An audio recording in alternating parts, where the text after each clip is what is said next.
everyone for attending this session. My name is Vaishali Patel. I am the account rep with ZScaler. Today's session, as you read from the description, we're going to mix it up and do something different.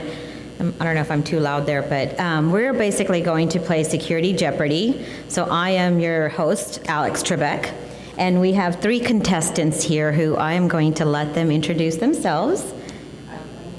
I'm Maddux, and I'm the Chief Information Security Officer for the County of San Mateo. My name is Jake Margolis. I'm the Chief Information Security Officer for the County of Orange. Hi, I'm Sandra Dutta, in charge of security at the LAPD. So we're going to get started here. The categories for today are Embrace the Cloud, Pain in the SAAS, Compliance and all that jazz, and Linda just walked in. If I was meant to be controlled, I would come with a remote. You can't fix stupid, but you have to try. And Hollywood hacking, which is going to be our audience category. So we'll get started with Stormy. How about Embrace the Cloud for 100? Okay.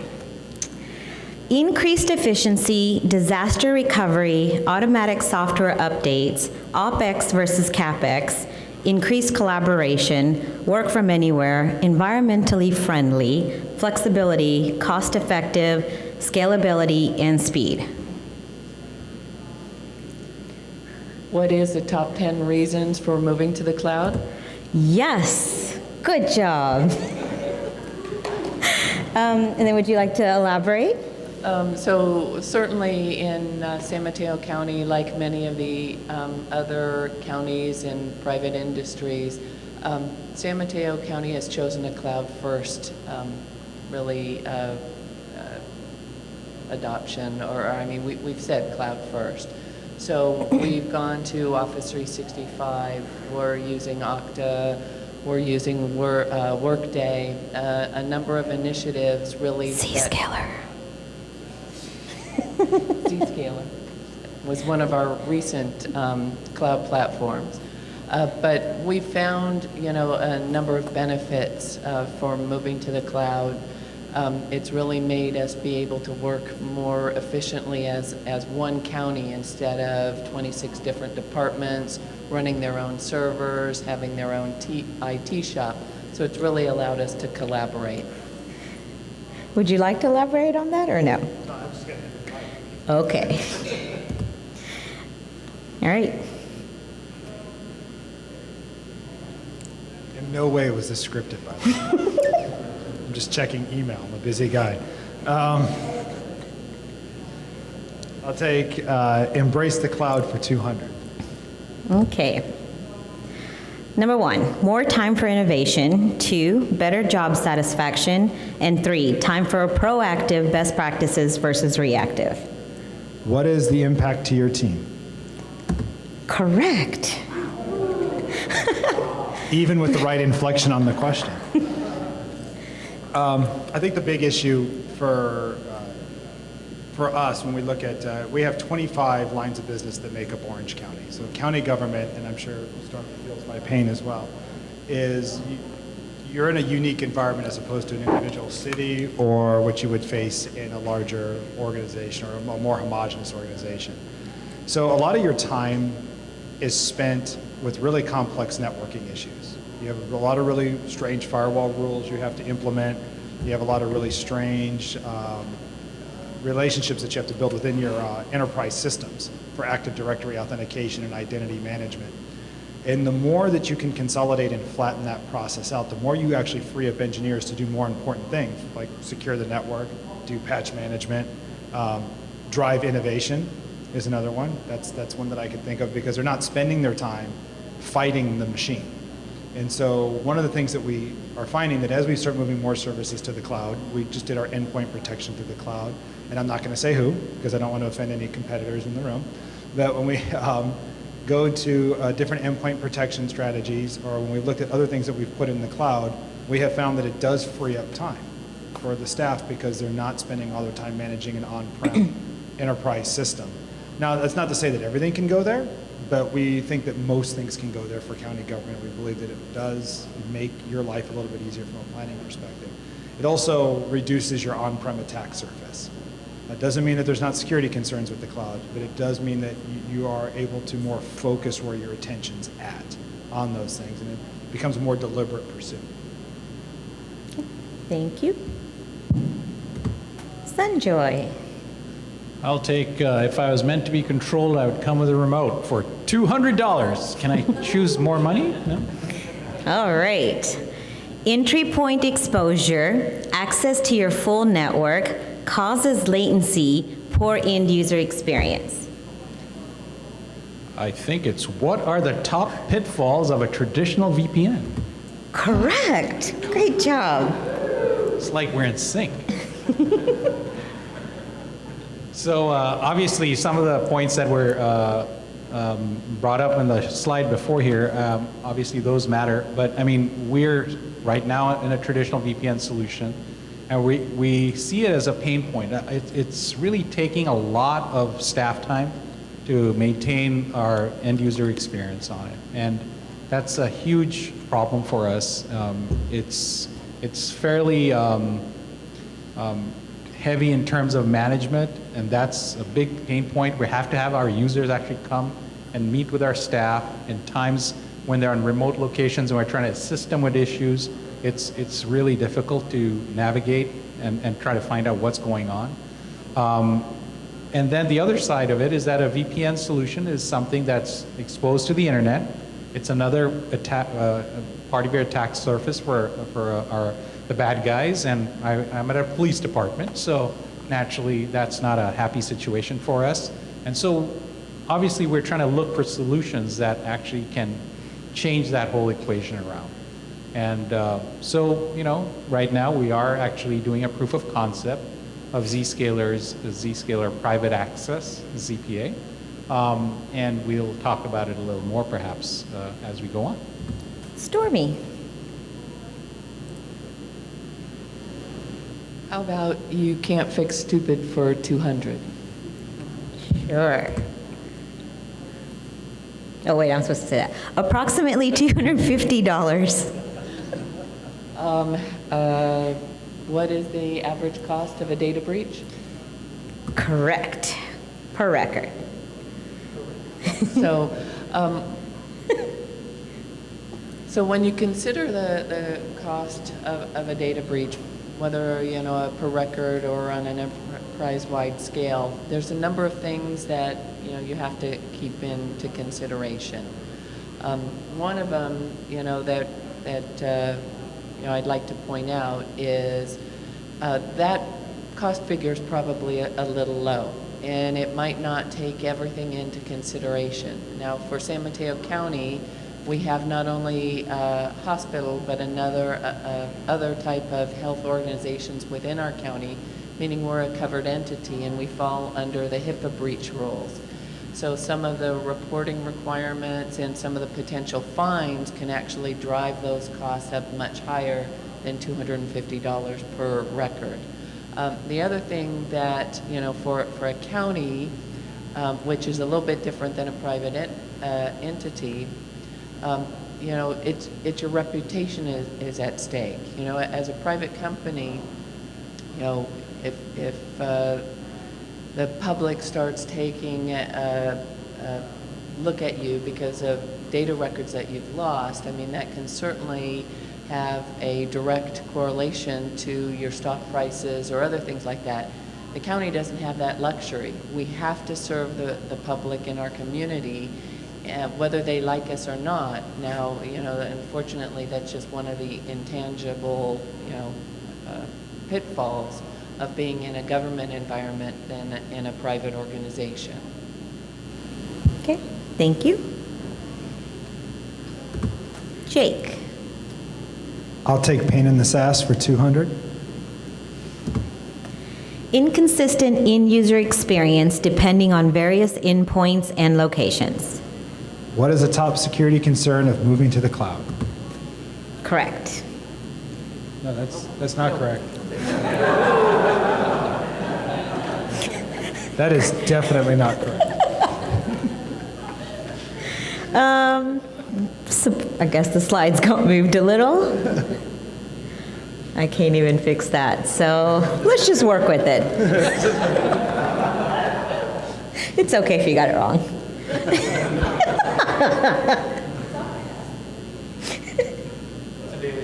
Well, now that I'm thinking of things that are a pain in the SAAS, I don't want, I don't want to bring those up right now. What? Well, I could either talk to that or I could talk to what are the top 10 security concerns, but I can deal with this too. So there's two things. So in county government, we have this thing that they call, it's not just in county government, it's all local government, is the silver tsunami. Baby boomers are retiring at an exponential rate. And pretty soon you're going to have this huge void in the workforce, and we're not attracting the young workforce as quickly as we need to attract them. Yes, what does that have to do with cybersecurity or a mobile remote workforce? Well, millennials do not want to work in an office 9 to 5, as a general rule. If there's no reason to punch a clock, why would you? It's really hard to sell it to somebody who's an application developer why they have to sit at a desk at 9 in the morning and leave at 5, when they probably get a good chunk of their work done at 2 in the morning after 5 Mountain Dews and a bag of Cheetos. So there's no real reason to have them do that. They're not dealing with the public on a general rule. They're not clerks. They're not doing that. So we have to change our paradigm in local government as a general rule and how we deal with a more modern workforce. So that's one paradigm shift that needs to happen. The second one is we're starting to provide more services to the community where the community's at. We have more social workers, we have more people working child support services out in the field, we have more probation agents, and it goes on and on and on. You have more healthcare clinics that are mobile, more register of voter stations when you get into election season, and that equates to a mobile workforce. Because anything that is moving off your premises out into the field is going to be a mobile worker. And the citizens demand better and more responsive government, which means we have to be agile that way. So those are business requirements that are driving this question. So how you answer this question is you have to provide mobility. So that's a no-brainer. The CIO is going to say, sure, give them an iPad, sure, give them a laptop. And that's when the security officer has the brain aneurysm and passes out. But once we get past all of that, we realize it's something that we have to deal with. And we have to be comfortable with the fact that you're going to have people doing sensitive work in the field. So traditionally in local government, mobile work means you get Outlook web access, generally speaking. You might be able to do your timesheet or whatever else, some other handful of applications, and the chosen few can get to certain systems. And I think that's generally for most local government entities. I don't want to speak for everybody, I'm just thinking in general. If I were to tell somebody that, hey, they need to process PII and electronic health records out in the field, or they need to be able to do something similar, that's again when we have our second brain aneurysm, because now we're talking about stuff that's compliance data and can get us fined for a lot of money. So where security comes into play is we have to find a way to make it so that we can make each individual employee their own enterprise. So we tend to think of things as the enterprise needs to be this big nebulous thing where I have a data center and firewalls and VLANs and endpoint protection, VPNs and all that other stuff. But I have to take that and put that on a person. Because wherever that person goes, that same level of protection has to follow them no matter where they go, if I'm going to sleep well at night. So does that mean they have a mobile VPN on their app that brings them in? Sure. It probably also means they have some sort of endpoint protection that does the same. It also probably means that I want to have the same web content filtering when you're out in the field as you're on-prem, because if you are an employee that surfs Amazon Prime and you think that's perfectly okay at work and we've shut you off at work because we don't want you to shop Amazon Prime, I certainly don't want you dealing with the public out at a field site surfing Amazon Prime because this mother of three's problems is boring you too much to pay attention to what they're asking you to do. And so we don't want that perception. And so you want to be able to make sure you limit whatever you do in the office has to follow them to the field. And that's the challenge. And I think when you look at a remote cloud-based solution, the cloud offers you scalability like that in a way that has never existed until in the history of IT. Before, you would need an army of products on your system to enable you that kind of flexibility. And now you can do it with an app that brings it for certain solutions that brings you in on a VPN connection onto your network. You have some that the app gives you the web filtering, and then maybe the rest of your stuff is just available to the cloud, so I don't have to bring you in to my data center and extend my attack surface. So I can keep you at arm's length from my data center and provide you the same level of service with the cloud. That's where I think it really comes into is how do we deal with the challenge and how do we answer the challenge of dealing with a mobile workforce that's going to service the needs of our constituents. Thank you. Despite the technical challenge. Sanjoy. Yes, Mr. Beck. You can't fix stupid, but you have to try for $300. All right. Lack of visibility, native features not enough, data leakage, compliance requirements, document ownership, external sharing of files, and automatic synchronization. What are the top risks for file sharing in the cloud? Yes, good job. Oh, hi. Thank you. So obviously this is a huge concern for us, and sort of picking up on Jake's point, you've got to meet your employees or your workforce as to where they're at, right? A lot of our younger workers have expectations. The younger officers that we deal with just work differently than our old, what shall I say? Mature. Old-timers. Mature. It's startling to see how they work, right? They've started to obviously use personal devices for policing in a way that we've never anticipated. And so as we bring in more and more cloud solutions to them, obviously file sharing is a key component. That's been a big challenge. We lived through the whole USB sticks going back and forth, from home to work. And so we're trying to figure out a way in which we can use the cloud to address that use case. And that's where it becomes so helpful, so that we don't deal with lost USB flash drives, which has been a perennial problem, and continuing spend on let's get more and more USB drives so that people can move files back and forth. So that's a huge concern, and DLP obviously continues to be a concern. It was on-prem, it's going to continue in the cloud, and we've got to know, basically the answer is, what's happening to your data and where is it, right? You've got to keep answering that question as you move into the cloud and enable your workforce to do really exciting things that we couldn't do before.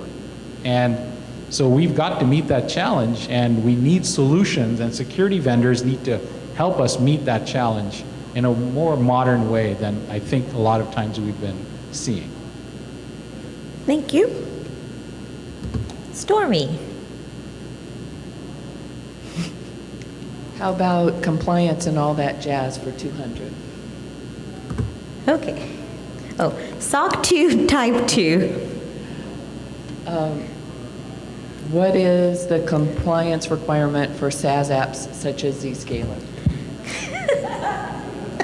That's a little filler. Good job.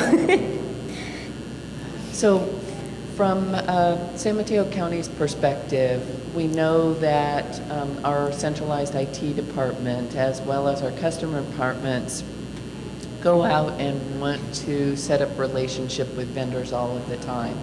So it was important for us to basically get in front of that process and ensure that we have a formalized process for vendor reviews. And some of the vendor certifications are very important for us to just understand, how that vendor's going to treat us as a customer and how they're going to handle our data, and basically, ensure that we do the best that we can to ensure that the vendors that we work with, take security seriously and have a adequate response to issues when and if they do arise. And if at some point we decide we want to terminate our relationship, that we know how we can get our data back, or what kind of protection that they're going to offer us all along the way with them. Thank you. Jake? Let's try this again. I'm going to do embrace the cloud for 300. Oh, okay. Balance of power between central IT and individual departments. What is the benefits of a multi-tenant federated solution? Good job, correct. I can't be taught. Well, do I have any county people in here besides us up the? Okay, so they're going to relate to this. Every department is its own entity, and they will tell you that you can't have them in your environment because you don't understand their line of business. Fill in the blank of what that line of business is. And that really has very little to do with domain structure in the reality. I'm not saying this to be, and I'm not trying to be insulting or sound condescending. I apologize if it comes across that way. What I'm trying to get at is that we tend to wrap our IT services or structures around what the line of business is within the department, and we don't separate the two. We don't separate the enterprise to necessarily meet the business. And that's been an evolution of how county governments have formed over years, and I'm sure cities face it to a smaller degree depending on the size of the city. With that, why fight it? You know, things tend to work themselves out naturally, and that's kind of where we're at in Orange County, is we just don't fight it. Instead, we want to have a multi-tenant solution or that supports a federated environment, so the identity is what I'm more concerned with than where the identity comes from.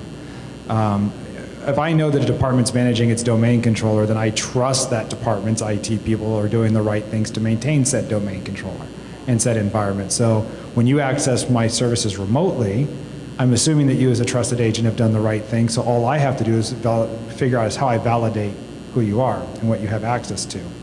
So being able to do that, and which is where the cloud is really helpful, is I can provide a multitude of services that I don't necessarily have to fight with a lot of different authentication engines to get you there. And I can apply the same standard to all users coming in from off-prem or outside the network. And that's really the big benefit to it, because when we talked about how workers want to work, and we talked about file sharing, as Sanjoy talked about, we can solve that problem of determining who is actually authorized to get the data without having to fight or create a fight with a department or another organization within our broader organization. It's unnecessary. We're all trying to work towards the same goals, and as we begin to move more services to the cloud, I think you'll start seeing over time those individual domain structures may wither away over time, because when you don't have your email server tied to that, let's just say, for example, you end up moving all your email to the cloud, then over time people are saying, well, why am I maintaining a domain controller when I don't have an Exchange server anymore, for example? And I think nature will work itself out. So instead of fighting that, let departments be deterministic, let them handle their own destiny to a certain degree, and let the technology enable you to do that, so that, again, you can spend more time dealing with strategic issues and finding ways to meet the needs of your constituents, instead of trying to fight a battle that you're not going to win anyway. And it allows you to provide a level of service to your employees that makes their life a little bit easier at the same time. Thank you. Sanjay? If I was meant to be controlled, I would come with a remote for $400.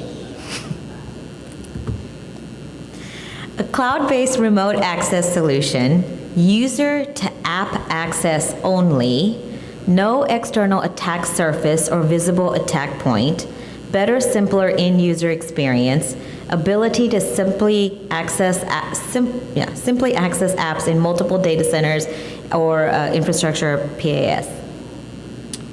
What is ZScaler private access? Job. So this is actually a solution that we're actually undergoing a proof of concept, and it's a really cool thing. It's really, my staff's just really excited about it compared to our current traditional VPN solution. I mean, obviously, one of the things that's cool about it is that there's many more solutions than what you would just think about as a VPN, right? It's more of a wrapper for anything if you assume that the entire world is an untrusted network, right? You'd use this tool to actually wrap yourself and absolutely encrypt all the traffic that's going in between your device to the ZScaler cloud. And then from the ZScaler cloud, you actually have access into your network, which is actually invisible to any person who's trying to look at it. That's the cool part of it. And we try to like run ping, right? We try to ping our internal resources when we're connected, and we're like, wow, it doesn't answer to any pings, nothing. I can't even detect that I'm on the network, but yet when I try to access the resource, there it is. And that was one of the coolest things that just kind of blew our mind, right, as to how this thing works. So it's really a cool technology that I would urge you to sort of look at. Not saying necessarily it's the only one or the best one, but it's a cool idea, and I think it's worth examination. Thank you. Stormy? How about you can't fix stupid, but you have to try for 400? Okay. A term often used to describe IT systems and solutions built and used inside organizations without explicit organizational approval. What is shadow IT? Oh. There we go. Correct. So just, very similar in San Mateo County as probably in your own organizations. Both end users and other IT staff that might be in departments or supporting a particular program feel that their job is to get their job done, regardless of what it takes to do that in some cases. Now with the proliferation of SAAS applications, it's almost easier than it ever was before, because sometimes they can sign up with a credit card, and the cost is so low, it's negligible to them, even if they thought to get reimbursement for it. We're absolutely no different. The thing is, we went with the ZScaler solution starting back in the November timeframe. One of the key benefits to this particular solution for us was the reporting and insight that it gives us now to where our end users are actually going, the different applications they're signing up for, some free and some paid for services that we had no idea they were going there before. One particular example that came to light, and we're trying to shed some some insights to, is that the use of some of the file sharing programs that are going on. We're an Office 365 customer, and so our file sharing tool of choice is OneDrive and SharePoint. We routinely get contacted by other companies trying to sell their services. Most recently, one that I received was a call from Dropbox, and they were very happy to tell us how many of our users, that they weren't going to tell me who, or have Dropbox accounts, and they were very willing to tell me how much they would charge me to tell me who those users are and put them under an enterprise account umbrella. Fortunately, with ZScaler now, because I've got access and view of 100% of our outbound traffic and 100% of our users, I was able to run a report, break it down by department to actually see who was signing up for Dropbox and using it on a regular basis. Now, I don't have an easy answer to that one. The CIO and I talked about it. With the ZScaler tool, we could turn off Dropbox. The problem is, while OneDrive is our official tool of choice, our users have to work with a multitude of agencies, as the normal course of their business. So sometimes our users do have to sign up for an account that we would not normally sanction. So we have to balance that, with end user training, other kinds of security controls and awareness, just so that they know if it's county data and something that we start with, we want them to use our tools. And hopefully over time, their use and reliance on some of these other tools and our ability to pull that data back in will improve. Thank you, Stormy. Jake. I'm not going to lie, I'm a little afraid here. Pain in the SAAS for 300. Oh, look at that. Lack of visibility to mobile and remote users. So What is the challenge of having a mobile and remote workforce? Close. Sorry. So the two got flipped. I'm glad my boss isn't here, so I don't have to resign. Well, you talked about it, right? Well, this one is more in regards to visibility. So, and you talked about it previously with just more remote mobile users.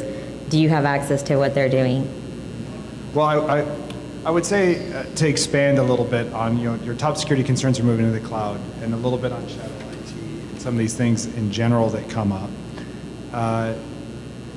The big one is sometimes you have to just learn that you can't necessarily fight that either. And I know that sounds weird coming from a CISO's desk. We're usually the ones that have the reputation for saying, no, you can't do something. And then we hold our breath until you do what we want you to do, which is why we have such a high death rate, because people don't do what we want them to do. Really what it comes down to is, okay, so let me start by saying, what is your business requirement? Right? If I understand what your business requirement is, then I can kind of help address my top security concerns for moving to the cloud, because really what it comes down to is what most CISOs are concerned with. What I'm concerned is one, loss of visibility on the information. I think I'm going to lose visibility on what you're transitioning from my platform to God knows where. The other one that I'm always concerned about is lack of ability to apply controls. In Orange County, we have approved framework that we just went through our task force to have approved, and we have a really robust set of controls that we pulled out of the NIST, and all that sounds nice until somebody decides they don't want to use your system. So I have no way to measure the effectiveness of where that data is going or how it's being handled. Data classification and data loss prevention come to mind for a security concern for moving to the cloud, because again, I don't know what you're moving there. If you've moved PII up there, I don't know if you're storing it appropriately, what you're doing with it, what you're using it for. Contracts, litigation, you name it. So there's a lot of concerns that we have about that. It's all centered around data, not so much the application. I don't spend a lot of time losing sleep over if you're going to pull a virus down from the cloud. Most cloud providers have too much skin in the game to let their stuff get infected with the virus and bring you down. So that concern kind of goes out the window. I've heard that one. I was like, yeah, that's not a big one. I'm going to get hacked in the cloud. No, not likely. Azure's not likely to be brought down tomorrow. Amazon Web Services is not likely to be brought down tomorrow. Not saying it can't happen just because it hasn't happened yet, but again, they have a lot of skin in the game, and so they have a lot of redundant data centers, a lot of failover circuits. They have a lot of robust capability that I know I don't have. So chances are they're probably in a better place than I am to secure their infrastructure. Most people that have breaches in the cloud is because they don't secure the stuff that they're responsible for. I have an Azure tenant, but I opened up port 80, port 443, and port 21 on my Barracuda firewall that comes with my Azure instance because, well, why would anybody want to do anything bad over FTP, right? So there you go. And that's not Microsoft's fault. That would be my fault if I did that. So really, when you start looking at the top security concerns moving to the cloud, to me, they're non-concerns because we just need to start treating the cloud as an extension of our data center. And if I would do it in my data center, why wouldn't I apply the same stringent controls when I put it against the cloud? And then we run all of our apps through the same rigorous process. If I ask for your SOC 2 Type 2 audit report and you miraculously provide it to me as a cloud provider, then I'm going to hold you accountable for the things that you're supposed to work off that report on the findings. Because there's probably going to be findings on there. If you hand me one that's perfect, I'm going to say liar and throw it back at you. But it's one of those things that we want to work off of. So I don't think that we look at this problem the right way. I think sometimes we look at it because it's an unknown and we're not really sure how to deal with it. And then that kind of creates a level of anxiety, and then we stop making decisions based on fact and we start going on feeling. I feel like I don't have control over my data. When in fact you probably do. Particularly if you're using data loss prevention technologies and other mechanisms to control how it flows. So if we put our head in the game and really think about that it's, again, just another place to store information and apply the controls that way, I think the concern goes away. Okay, thank you. Sanjoy? And finally, compliance and all that jazz, and I want $500. Is that right? I want more money than these guys. I gotta I win. knew it. What is it? Is there a final Jeopardy? No, yes, there is actually. Excessive and unused privileges, potential data leakage, and weak audit trail. What are top 3 security and compliance concerns in the cloud? Whoa. Correct. Wow. It flashed up even before I finished.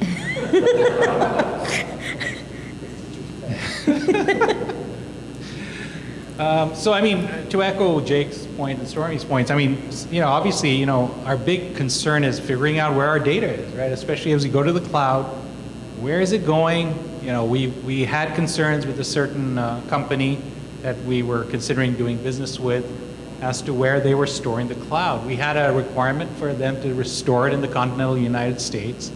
We asked them how they would actually prove that it never actually left the continental United States, and we really didn't have a very good answer. And then, we find out that some of their workers are actually not in the continental United States that actually manage the data. So it's a perennial problem, and you have to have a lot of questions for your security vendors as they make the transition to the cloud as well. So that, just figuring out where your data is, that's a continuing problem for us. And so obviously a lot of vendors have taken great steps. Microsoft, I've got to say, has done great stuff for the government sector by investing in government cloud, and we are actively invested in that. The other part is we're also seeing a change in technology, moving to mobile devices. The LAPD is trying to issue Android phones to all its officers, along with a body-worn camera. It leads to an incredible amount of, what shall I say, sort of a task saturation sort of feeling for the officer. I mean, there's just so much stuff they have to do at the end of the shift. And we are giving out all these technologies, and we are really not being able to make it easy for the officers to actually get the stuff done, right? The bottom line is I need to be able to get my work done easier. The promise is there, but the cloud should be bringing these sort of efficiencies to it, but the software is not there, that things don't work predictably. That remains a concern, that a lot of the promises that you're offering don't quite match up to the reality. And then the reality today is that you need to have protection whenever and wherever you are. No matter where you're at, you have to have a solution that'll protect you and have compliance wherever you are. And so as we transition from our traditional on-prem to mobile devices to being at home and doing work, that protection has to extend out. And that's where we're finding it a huge challenge, right? How do you protect the officer who's at home, who doesn't patch his workstation, and yet wants to access the network from there? You now have to figure out how to extend your standard of care to that device, right? Or prevent them from actually doing work from that device. And then do we need to give everybody department or our enterprise managed devices? And is that scalable, right? I mean, these are the sort of things that we're dealing with. And that it just continues to be a problem. All the body-worn video that's collected by an officer, that's going into the cloud. And we're allowing the officer to then review it from the cloud. And we have to control as to where they see it from. Because one of the things that we are concerned about is that the officer will actually leak the video, either purposefully or unintentionally. And that's another concern. So you're using the cloud, but you have to sort of extend the protections that you have on-prem to it. So one of the obvious lessons is that if you're doing things badly today on-prem, you'll tend to do things badly in the cloud, right? And trying to get to the habit of cultivating good practices really starts with on-prem, right? You've got to be doing stuff right here in order for you to do things right in the cloud. And so if you're not doing that, it just ain't gonna happen. Thank you. So that's the end of your portion, so thank you very much. If everyone could thank our audience, our contestants. Well, we do have a audience category, and you guys can answer as well, and there are prizes that Mark's going to give out. So this is Hollywood hacking, and raise your hand if you know the answer, don't blurt it out. This movie was released directly to streaming movie services because Hollywood was allegedly hacked by North Korea. The North Korean government threatened action against the United States if Sony Entertainment released this film. Go ahead. Yes. So Mark has a prize for you. That is, sorry. That is correct. All right. So if you guys know the answers to, you can answer them. Hollywood hacking for 200. This movie had their own studio hack and deface the movie website to further promote their movie. Wow, nobody knows the answer? You have a dial in? I've never watched this movie, so I don't even know how to give you a hint. What studio would it be? I don't know. Well, the answer is, what is hackers? Okay, next one. Hollywood hacking for 300. This movie used modem war dialing to find a supercomputer that almost caused a thermonuclear war. Go ahead. What was? Oh, War Games. Yes, that's correct. Didn't watch this one either. All right, next one for 400. This 3D grid character used NMAP to scan a power plant, then used SSH nuke to exploit an SSH vulnerability to gain root access. You can tell my SEs helped me with this. No? Okay, I can give you clues on this one. It's part of a trilogy. Yes. Huh?